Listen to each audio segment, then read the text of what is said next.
Thank you. The origins of the Dene mapping project are linked to a requirement of the federal government which required proof of land use and occupancy in order to initiate a comprehensive land claim.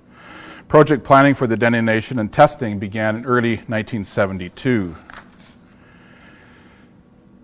Phoebe Nahani directed the work from 1972 to 1979. June Helm and Burl Gillespie designed the sampling methodology and began to test the mapping approach first in Tulita.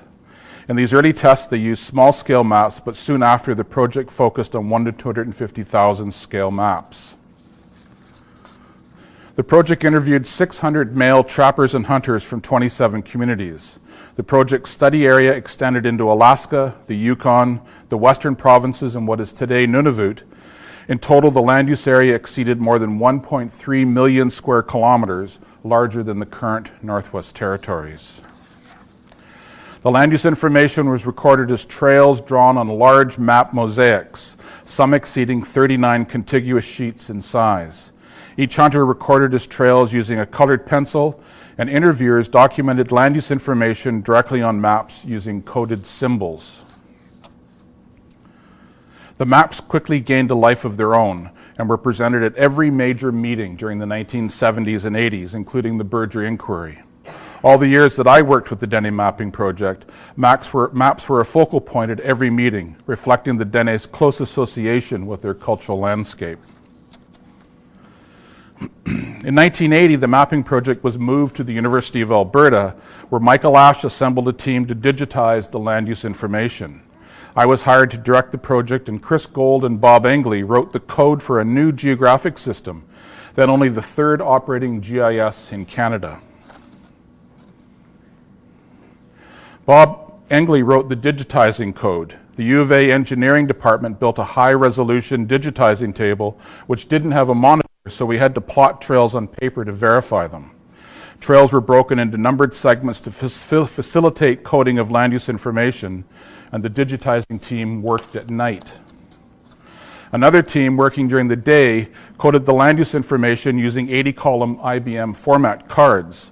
This was later transferred to punch cards for entry into the mainframe computer. Chris Gold wrote the code for this part of the GIS. We spent 2.5 years digitizing and coding the trails. The trail data was so dense it pushed the university's mainframe computing facility to its capacity. In the early 1980s, there was no digital map base available, so we had to. The process was time-consuming and expensive, so we sought other ways to display the data. Chris Gold wrote a program that selected a UTM cell if a trail passed through at least 2 quadrants of the cell. With what might have been the very first raster presentation of traditional land use data, we could represent traditional activities as use areas, much quicker and cheaper to plot than the trails. The computer world was very different in those days, using punched computer cards. A card punching machine prepared the cards, which were then fed into a card reader. You carefully read through sheets of fan-fold computer paper to find errors, repunching cards and entering the entire batch again to fix each mistake. Our team was very excited about the accomplishment of building one of the world's first GISs. In those days, only Intergraph and Esri had commercial systems available. We were also completely amazed at the then staggering amount of data we had captured and could often be heard muttering things like mind-blowing amount of data. How much was there? Yes, only 4 megabytes.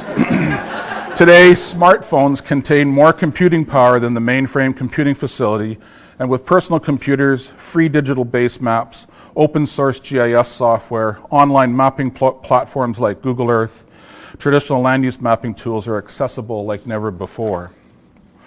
Today, Dene communities and regional governments have continued to access the maps, converting the data for new purposes. The Gwich'in invested in professional conservation of the paper maps, while the Sahtu, the Elnais Dene First Nation, and Tl'itselk'e have used the digital data for research and educational purposes. The Tlincho partnered with me in the 1990s to undertake archaeological research of the Inta and Hoside trails. Over the course of 4 years, we canoed the trails, documenting place names, graves, sacred sites, and 482 sites, illustrating the long connection between the trails and Dene history. The trail work led to several other collaborative projects that stretched over 25 years. In many ways, this work inspired Harry Simpson and other Tlincho elders to create the popular Trails of Our Ancestors program that sees youth and elders traveling traditional trails today by canoe each summer. Excuse me.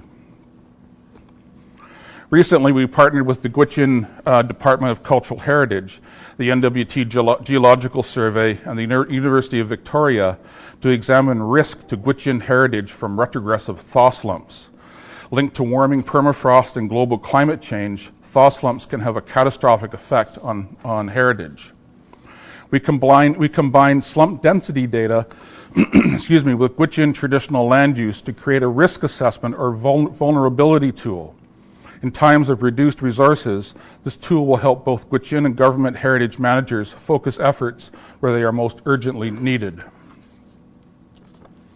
We are working to refine the tool to include microslumps, not inventoried in the original slump density mapping because they were too small to be seen in satellite images. These small slumps have a significant impact on lake shores in the Gwich'in region, particularly important to traditional land users. Future generations of Dene youth will be grateful for Phoebe Nahani's mapping project, as it recorded traditional land use of elders who were born and raised on the land. Today, in a world that seems so very different from the one just 30 or 40 years ago, Dene youth have available an enduring window into a life lived on the land. Thank you.